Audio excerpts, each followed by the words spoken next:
Hello, welcome to the Selfridges Beauty Project Hangout. I'm here with guru of everything glamorous, Charlotte Tilbury. Lovely. And we're going to be talking all things beauty. Now, the way that we're going to do this is that I've got some questions, and then we've also got some Charlotte Tilbury fans, Kate and Vicky, who are going to jump in and ask some questions as well. So I'm going to kick off with Charlotte. And Charlotte, welcome. Yes, thank you. The Selfridges Beauty Project is looking at beauty in a completely different way. It's a 360-degree approach to beauty. How do you define beauty in 2014? And can you define beauty in 2014? Well, you and I had a kind of quick chat earlier, but I don't think that we can sort of define. I mean, I always feel like every season there's, when I'm doing fashion weeks, London, Paris, New York, Milan, there's always, fashion just keeps on repeating itself. It's sort of, it's like a merry-go-round of something that we've done in the kind of 20s, but it might have a kind of a slight modern twist or a new kind of edge or a take on it. But ultimately, it is something that we're, suddenly everyone's loving 90s at the moment. Yeah. And so it's like, well, we've been there, but then it's a new take on it. And sometimes out of a kind of every decade, I would say 20s, 30s, 40s, 50s, 60s, out of a decade, I could say there's a definite trend. And each season it's a twist, but in a way, if you think about it, that's why I kind of created, for my brand, I created these 10 looks. Yeah. The kind of the ingenue, the sophisticate, the Dolce Vita, whatever, because they're kind of social archetypes. You keep sort of rehashing the golden goddess over and over and over again. And they can be adapted to any era that you feel like you're wearing, really. Exactly. And a lot of celebrities do that. They, when you think about some of the celebrities and some of the models I work with, when they're going to events or premieres, they're like, oh, I'm feeling a bit kind of like the Damned and the Beautiful. I've got this kind of, 1930s dress, or I'm feeling, kind of very Dolce Vita, and I'm feeling sort of, I want to wear Dolce Gabbana, and so in a way they treat their wardrobes in a way like different eras, and the face, and then that's why I kind of wanted, instead of a facial wardrobe, so a makeup wardrobe that would go with kind of each outfit. But I think it's so hard, and I think every season there's always a kind of adaptation on a trend, or trying to make it feel a bit more modern. It's the Cara brow, whatever it kind of is. It the kind of facial. Okay, just off schedule. Yeah. What is your view on the big brow? Because I don't like it. You don't like it? Well, I'm slightly okay. So the thing is, there are different. So we've done kind of like different shows, like Balenciaga might do a really kind of like it might look a little bit hard. There are different takes on the strong brow. Brooke Shields had a really gorgeous lush brow, and I'm obsessed with that. That picture of her, nothing comes between me and my Calvins. She has gorgeous, thick, sort of 80s brow. And brows are the pillars of the face, and I love a lush brow. But when it becomes a little bit kind of lesbiana, kind of, a little bit sort of, or a bit Groucho Marx, when it kind of like something you see people sort of. There's a fine line, isn't there? Yeah. There really is between the sort of the Groucho and the. It's suddenly where you sort of see someone and you think, and also it's quite difficult because when they're doing a fashion show, sometimes they kind of come up with a concept that's great on Cara, and they try and adapt it to loads of face on everyone else, and suddenly they look a little bit like Groucho Marx, and it doesn't really work. Yeah. The makeup artist hasn't really adapted it to that person's face. One of my favourite ever beauty bloopers that I thought Vogue did a make, do and mend issue many years ago, and they suggested wearing cutting black pipe cleaners and wearing them as eyebrows. Can you believe it? Anyway, right, that from Vogue. Seriously, don't do that. Would you advise not to do that, Charlotte? Okay, so that leads me on to a current trend of contouring. Yeah. And that's something that we never used to think about. It's come straight from the makeup artist palette, as have a lot of other trends, and we'll talk about that in a moment. Yeah. But your tips for easy contouring. So easy contouring. Okay, going back to when I used to contour, and contour is a difficult thing to do. Sometimes it kind of people think, oh my God, I used to mix loads of different palettes together. Can we just go to basics? Why would you contour? Okay, contouring.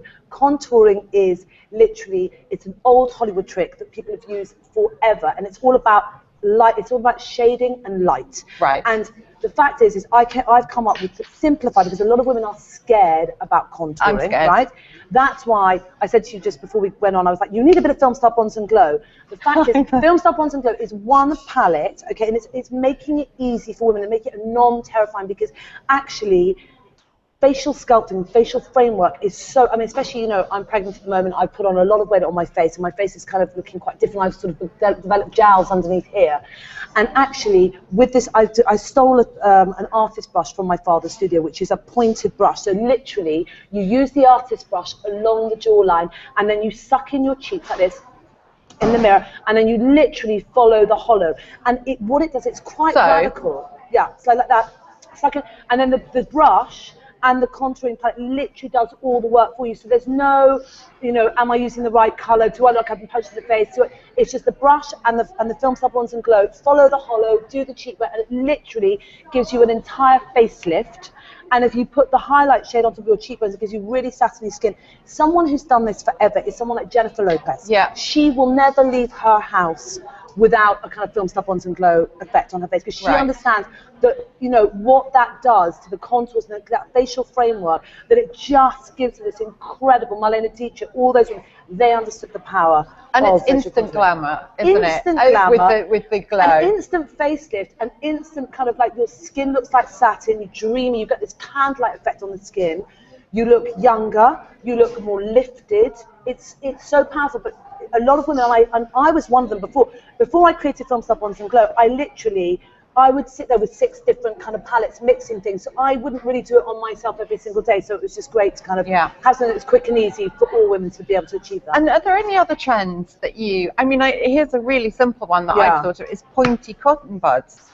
My best friend. Yeah, they're mine too now, but generally we never think, unless we'd had a glimpse inside the makeup artist's professional secret, kits. yes, exactly, we would never know that pointy buds existed. So are there any other things that you're seeing coming out purely from the makeup artistry background that are becoming mainstream? I think you're absolutely right about the contouring thing. I think that, yes, there's many things actually, because there's an under eye product that I'm coming out with, I can't talk about right now, in October, that really does lift. It's lift and pull. I think you're seeing eyebrow pencils are becoming a lot more professional about that, you know, but it's making it easy for the consumer, so you get that professional finish. I think that you know, a lot of what I've done in my brand is all the secrets of a makeup artist. Like, even when you go to my palettes, I mean, the whole concept, what you're actually saying is the whole concept behind my brand is all about taking backstage secrets, makeup artist secrets, old film star Hollywood secrets, right? Going right back to kind of Max Factor and beyond, you know, all those kind of old Hollywood makeup artists, and literally sort of creating an easy to use palette. So for instance, even if you're using my eye palettes, my luxury eye palettes, it's like it goes prime, enhance, smoke, pop. So there's a whole way as to how you use eyeshadows, because to most of my friends before, when I would suggest, you know, using a palette, they would be like, but I don't know what to do with this, where do I begin? And the professional brushes, having the right tools, you know, and all of that. So you're seeing a lot of the artistry coming into the marketplace. Brilliant. Now, I think we should bring in Kate. Who, do you want to put your earpiece in, Charlotte, so we can hear what Kate's saying? Hello, Kate. Hi, ladies. Do you have a question for Charlotte? It's actually about the whole blusher thing. Can you hear me, Charlotte? The whole what? The blusher. Oh, okay. Ask me and I'll ask Charlotte. What are the best tones for ladies like me that have quite pale skin? Because I'm really conscious of the whole clown look and avoiding it. Okay, hold on. Best blush for someone with paler skin. Kate doesn't want to look clowny with her blush, and we can see that actually you don't look so pale, Kate, but we'll take it. Maybe it's just lighting, but you look gorgeous from here. Thank you. So, okay, so when you've got very pale skin, and I'm one of those people with very pale skin, in fact, it's better to use kind of tawny, neutral blushes, so they're a bit peachy, pinky, all within those tones. So, for instance, when in my range, I've literally done fair, medium, dark. So when you go to buy a blush, you either should get the fair tones, the medium tones, or the dark tones. So the fair, for your skin, there's First Love and Love Glow, and you can even go to Ecstasy. But all of those kind of, you know, I just know what she said.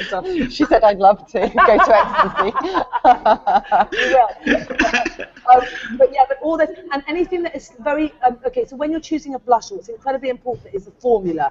Because if it's to make sure that it has less talcum, that it's very finely milled powder, that it has a little bit of an undertone of gold through it, is more flattering because it makes you look like you're glowing from within. Because if you think about blusher, you think about it's how you would feel emotionally if you're happy, or you would just glow from within, and rather than looking like Aunt Sally, like you've got lots of blush on. And it's all about using the right brush. So again, it's all about, you know, I literally with my blushes, you kind of, you know, literally put them on and then, you know, pop, and you just pop them on and then blend in circular motions. Charlotte, can I just interrupt you and ask, is it better to use a cream blush or a powder blush? What's your preference? I like both for different reasons. What are your reasons?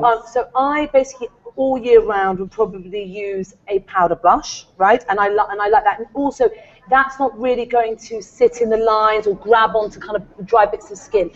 I've just come out with a new blush, you know, the new ones, the sticks, the beach sticks. Yeah. And the reason I love those, but they've got a thing called ceramidone in them, so they don't, when you put them on, and I would use those in the summer, but I probably use them in the winter, it depends how I'm feeling, but they have a thing called ceramidone, so they don't sit in the pores and the lines. And if you've got a lot of cream blushes, if you've got kind of slightly dry skin or open pores, they sit on. Kate, what's your preference? Do you prefer a powder or a cream? I don't think I've ever used a cream blush. Really? Yeah, it's always been powder. Charlotte, quick tip then. Yes. For Kate. Yeah. She hasn't used a cream blush. How does she? She's a cream blush virgin. How does she? What's the best way to apply? Okay. We need to address this. Okay. Smile, right. So a smile and smile, and then literally on the apples of the cheek. Here, higher, put your blusher, and then if you're going to use cream blusher, for instance, smile, high up on the cheek, and then pat it in circular motions till so there's a center, and then it blends out from the center. And always when you're applying blusher, the kind of old, you know, backstage trick is look in the mirror, smile, make sure it's high up on the apples of the cheek, and then blend out in circular motions. So the same that you would do with a cream blusher, and then otherwise you would do with a powder, but with a powder you must use a brush. It's incredibly important that you use a brush to get that professional finish. So, Kate, I think we've told you everything that anyone could ever know about blush. Oh, right. Sorry, we've got. Are we having Vicky now? Should we have? Hello, hi. Hi, can you hear me? Hi, Vicky. Yes, I can hear you, and I'll pass the question on to I've got a baby and a 4-year-old, so tired eyes are quite an issue for me. So, baby and a 4-year-old, tired eyes. Carry on.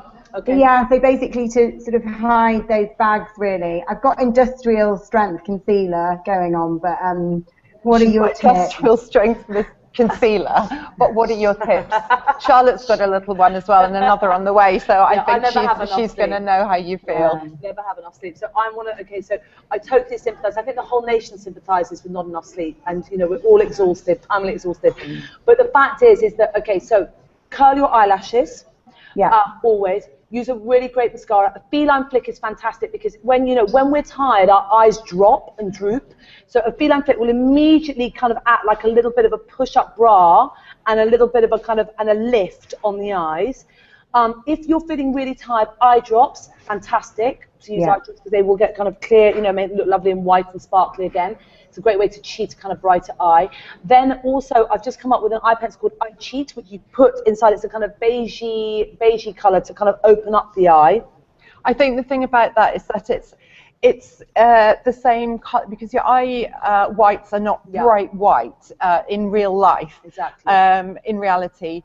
So I've used that pencil and it is amazing. And you just it's like a kohl, like a very soft kohl. It's skin coloured, and you put it and your eyes like open up. Yeah. Exactly, because when you're tired, exactly that. So when you're tired, everything sort of droops and closes and feels a bit, and your eyes feel very like they've got sort of sand inside them. So all of those tricks. Then underneath the eye, we could all go either a bit grey, purple, depending on your skin tone. So I always use a really good concealer, right, underneath the eye. And then, Charlotte, can I interrupt and ask you if there's any particular method of putting that on that is better? Because I just go like that, and then I think that's probably wrong. No, I tell you what, so I get my retoucher, right, and has it got a brush on the end? And it's got a brush on the end. And literally, but people never put enough on, I never think they put enough on. And I literally cover this entire area down to here, from here all the way. Don't go too close up to the eyes, otherwise it will make your eyes look puffier. So all the way along here, and then get your ring and just blend it, dab it in. Always make sure you use an eye cream beforehand, right? Because otherwise, if you've got, because that skin is very delicate around this area, and an eye cream will make it melt in rather than sit in the lines or look vivid, especially if you're using industrial strength concealers. Like my retouch here has a lot of emollients inside it, but I know with a lot of people, if they're very grey under here, they'll use something very thick and dry, and then it will make them look kind of crepier and older. So an eye cream, a really good eye cream, the more dewy, the better, is what you're saying. And then you kind of pat, don't rub ever in that eye area. Pat it in like this, and then because that will age you so badly around that area. So you literally have to pat it in, and then on top of that, use an eye brightener. So eye brighteners are really fantastic because they literally act like almost like a photographer gets a light reflector and puts it under your eyes. So they bounce out the light. So then you put a light reflector on top, and then you immediately look. I mean, the retouch that I have is kind of in between a concealer and a light reflector, but it really kind of does all the tricks. But you can do industrial strength concealer and then eye cream, industrial strength concealer, and then your highlighter on top, and that really will immediately bounce out the light underneath your eyes. Right, so Vicky, do you feel that I'm actually coming out with a product in October that literally is a backstage trick that exactly addresses this problem. Should we see if we can get an early edition to Vicky? Shall we? Yes, Vicky, we will. Right, we'll do that. Thank you. Okay, super. Thanks, Vicky. Right, Charlotte, I'll go to my other questions. Right, we were talking a little bit about your forthcoming collection. Yes. And it's very inspired by Ibiza, but I don't think everyone will know what your emotional connection with Ibiza is. Oh no, exactly. The fact that my parents still live there, that I was brought up there from the age of, I moved there when I was 9 months old and lived there permanently until I was 13. I literally go back there for as many holidays as I possibly can. I kind of go back every So does it feel like it's your second home? It's my, it does. Oh, your first home? It feels my first home. It's sort of like my kind of, I really do feel that even though I am very kind of quintessentially English, I do feel a little bit Latin because I was brought up there and I went to Spanish school, I speak the language, and it feels like my kind of spiritual home. Right. Yeah. And so, and also just all the amazing summers, and kind of a lot of that collection was inspired by going on the boat, seeing the kind of, seeing Giselle and Kate and different friends of mine, like, in those kind of on Formentera, on the beaches, seeing the kind of golden glow. Well, it is true, isn't it, that when you're on holiday, you look 20 times better than you do at home. Yeah. So I know I've had a sneak peek of Charlotte's Ibiza range that's coming up, and she's got these amazing cheek sticks, and they do give you that actually holiday glow, like you're really there. Yeah, they're very clever. They're clever though, and so when we were talking about cream blush before, I was saying, well, I couldn't, because my skin, it is a little bit older, it kind of does get a bit dry sometimes, and that they've got this thing called ceramidone, and so they literally kind of make you, how the sunset sort of paints certain light, or you come off a boat and you've got that kind of little rusty, kind of like little sort of burnished look on your skin, or that bronzy, like Giselle permanently looks like she's kind of, stepped out of a beach. I know, it's not fair, is it? And, and so there's a kind of bronzy stick, which is the Ibiza stick, and that you just paint it on, and you literally dab it in with your hands, and it gives you that amazing, they're treat and transform sticks, so they kind of have the skincare as well as so they give you the glow as well as the colour. Right. Now, I noticed on your Instagram that you showed a smoky eye look, and you had incorporated Charlotte's magic cream somehow with a pointy cotton bud. What were you doing there? We need to know the secret. Listen, darling, even though I've been doing makeup for 22 years, I still make mistakes. It's still like, the eyeliner will suddenly kind of go like that, or or my eyes are a little bit heavy, and they're like trying to get one up. So literally a little bit of magic cream and a pointed cotton bud. If some powder, say you're putting on a powder and it drops, or the eyeliner isn't quite perfect, it isn't kind of like, it hasn't gone, or you want to lift it a little bit and make the point a little bit more pointier, that cotton bud is literally in a second. And so you just dip it in a tiny little bit. And then take off the excess, roll the excess off on the back of your hand, and then literally move it, and it's like a little magic wand, it just gets rid of everything. Perfect, that is a super tip. Right, now here's the tricky part. Yes. If you only had room in your holiday suitcase for 3 makeup products, which would they be? And I mean it 3. I'm being strict. You're being really strict. Yeah, you're so literally strict. 3. Okay, God. Okay, well, I can't live without my mascara. Okay. And I can't live without my eyeliner, and I can't live without magic cream. Well, there you go. That's your 3. But there won't be anything on your lips. I know, but I could survive without that. But I cannot survive without my eyes. Okay, fair enough. I need to mesmerise and hypnotise as much as I can. Let's see if Kate has another question. Kate, hi. Do you have another question? Yeah, I think my next one is, what's the best way of having a nice, natural, polished look for just during the day for when I'm going to meetings? A natural, polished look for during the day. So not over made up. She's talking about being in meetings, that kind of thing. But I think what you're saying is you just want to look sleek and chic. Yes. Yes. Okay. So like Charlotte. the sophisticate or the golden goddess, those kind of, those sort of women, like those kind of neutral palettes of like, the sophisticate look basically is all about kind of neutral tones that don't have any shimmer in them, that you could just do a quick, like a soft smoky eye that could almost look like the tones that are naturally on your eye, or you could use the colour chameleon pencils where they just, I always think of the Chloe shows that I used to do. You know the Chloe shows? Yes. It's like basically what nature naturally gave you slightly enhanced, right? So something like the colour chameleon pencil, like a little bit bronzy brown, but you just put that around your eyes, softly smoke it in, and it just gives you a natural, so it's a more pared back, yeah, but still elegant. Still elegant and right. chic. A little bit of blush, a little bit of rosebuddy lip, but it's all like, all the things. It doesn't look like makeup, but it's just like you, but better. Exactly. So it's less is more, I think, but it's got to be the right neutral thing. tone, soft, but bring it a little bronzy around the eye, a little bit pinky on the lips, a little bit blush, Wonder Glow, things like Wonder Glow. That would just bring back the life into your skin. Okay, let's just go to Vicky and see if Vicky's got another question as well. Yeah. I wanted to ask, I don't really wear a lot of foundation, to be honest. I've got fairly good skin, I don't need it. But should I be turning to sort of a primer and a foundation afterwards? Right. Vicky's saying she doesn't wear a lot of foundation because obviously, as we can see, she's got lovely skin. Yeah, lovely skin. Does she need to start using primer, foundation, etc.? Or are there ways to just enhance the skin she's got? Okay, well, I'm a great believer, if you've got gorgeous skin, then kind of let it show, let it breathe. But, all of us have, a little bit of imperfections around our eyes. We've all got a bit of redness around our nose. We'll all occasionally get the occasional dry patch of skin or pimple or whatever it is.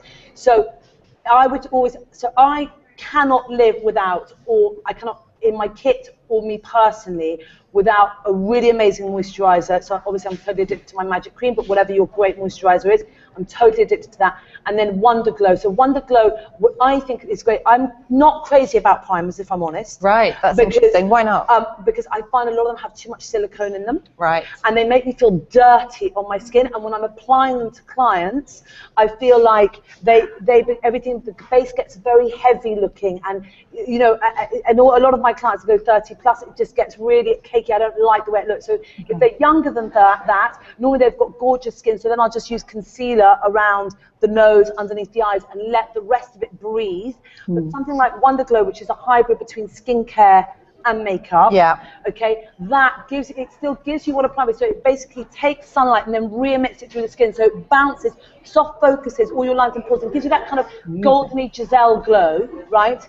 But at the same time, you kind of... Charlotte would have everybody glowing. Everybody glowing. Yeah, darling, of course we I'm do. Like we just stepped off a kind of, a yacht. Or she made me glow before I even came on here. I've been Tilbury. Thank you. Okay, you're welcome. Good foundation, but I like foundation. Okay, so foundation, talking about foundation just quickly. I believe in lighter foundations where you can build them up. So for instance, my Light Wonder foundation, I am slightly obsessed by it. I do use it every day, but my skin is breathable, and yet it still gives really good coverage. And it doesn't look heavy. And it doesn't look heavy, and I really can't stand it when I see people who think maybe they've got a bit of bad skin somewhere and they're caked in a mask of foundation. No. Look, it ages them so much. Yeah. It makes their skin look like cement. It's so awful. It is not what makeup artists would ever do. And so it's more about kind of, using a lighter weight foundation, medium coverage, and then in targeted areas that you are more problematic, then using stronger concealer rather than using a mask. It is the biggest mistake I ever see, and it ages people. And it's something like, it's like my bête noire, I can't bear it. Right, Vicky, so that is your warning. Stay away from heavy foundation. No, a bit of coverage. You don't need to cake it on, it's like... Yeah, okay. So now I have another question for you. I was looking on your website last night, And there's a little section about beauty myths, and Pliny the Elder decided that sparse lashes were thought to be a result of excessive sex. Yes.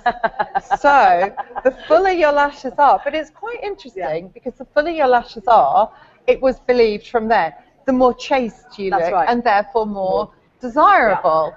And I'm wondering if you can think of other examples of beauty myths, or let's myth bust, because to my knowledge, sparse lashes and sex aren't related. Aren't related, no. But I think, but what they are, what you do think of is lush, like a lush brow, lush eyelashes. You think of health, and when people think of health, they think of childbearing, and they think of, you know, they maybe think of birds and the bees. Yes, yes. So, but it's definitely that kind of like, you know, and also innocence, that Bambi sort of healthy, you know, anything that gets a bit sort of sparse, you think of aging. Yes. And you think of kind of older, more, you know, subconsciously you're thinking of death somewhere. Well, yes, as a working makeup artist, though, do you come across sort of people who say, oh, but I always put toothpaste on my spots or something, you know, things like yeah, no, and I do. And listen, toothpaste, listen, if you haven't got anything else, toothpaste does work, by the way. Does it? Yeah, it does work. It does work. It dries it out. Aftershave as well. There you go. It's an old myth that does work. You know, paw cream, you know, those old kind of tricks. Paw cream's great for, like, you know, if you've got a bit of eczema or something dry, it's a miracle. It just, like, completely gets rid of, you know, those old little tricks that we've, as makeup artists, have shared for years. They do work. I'm going to spring some quick fire questions on you, Charlotte, and the answer can only be yes or no. Yeah. There's nothing else. All right. Okay. Okay. Do you take a beauty supplement every day? Yes, I do. If you saw someone famous in the street with lipstick on her teeth, would you stop her and tell her? Yes. Do you secretly have a favourite celebrity to work with? Yes. Will we ever see nail polish in the Charlotte Tilbury range? Yes. Cute. Have you laughed so hard that your eyes have watered in the last 7 days? Oh, yes. And you can tell me why. You can say more than yes to that one. What's made you laugh? Oh my God, I don't know, my son just being, you know, hilarious. I mean, loads of, I'm always laughing. I don't know, I think laughter's the kind of, you know, and my eyes are quite sensitive, so they do. Yes. Which is why my rock and roll eyeliner is literally like a godsend to me, because before that, I don't know, with my eye makeup down here, every hour I'd be cleaning it up, and it literally is like a tattoo. So that it's but I'm always laughing, and my eyes are always watering. It's like they just are those kind of eyes that are sort of a little bit heavy. But that's good. Laughter's great, isn't it? Whether it makes your eyes water or not. Exactly. That's like a good thing. Yeah. Okay, so your signature icon looks are sort of Hollywood glamour, vintage inspired. Which one are you? Which is you? If I think I know. But okay, which one? You I think you're a rot chick. I'm Dolce Vita. Really? Yeah. Oh, okay. I'm Dolce Vita. But the thing is, I do wear the rock chick. Right. I do wear the rock chick. I'm Dolce Vita. I go to Sophistica. I go to Golden Goddess. I go to Vintage Vamp. I even go to Rebel sometimes. Yes, I can see that. But I don't. But you know, and that's probably I kind of stay within that kind of those sort of remits. But what the line has done for me incredibly is, do you know what? Honestly, I was thinking about this the other day. My makeup as a woman, because I've got, you know, one child, another one on the way. Yeah. I'm incredibly busy. I've got, you know, all sorts running from pillar to post, off planes, all God knows what. And literally, my makeup is so much better now that as a natural consumer than it was previous to my line, because it's everything. The look is there, so I just grab it. I've got the eye makeup, the blusher, the lipstick, everything matches. I've got my film stuff on some glow, and I look more perfected than I did before, because before I'd have 7 suitcases of makeup. Yeah. And what I would do for my clients, I wouldn't do for myself. No. I'd be like, oh no, I'm not mixing up all that rubbish. All that fabulous makeup. But then it is fabulous. Sorry, nothing to makeup is never rubbish. We love makeup. Yes, we do. But all that amazing makeup, I just don't have the time, and I don't have the thought process for myself. So it has, you know, it's made it easier, and therefore it's made it more perfect. So you're just more focused and able to edit. Yeah. Right, brilliant. I have no time. I have 10 minutes on the back of a cab. That is how I'm doing my makeup. Yeah. Okay. Right, Charlotte. Thank you, and thank you, Kate, and thank you, Vicky. Oh, thank you. Thank you so much for coming down here. No, thank you. Okay, we're going to leave it there. But thanks so much, everybody, for joining us. Yes, thank you so much. Bye. I'm sending you the under eye, darling. Yes. for Vicky. We'll make a note. I'll make a note now. Thank you. That's really kind. Thanks. Okay. Bye. Bye.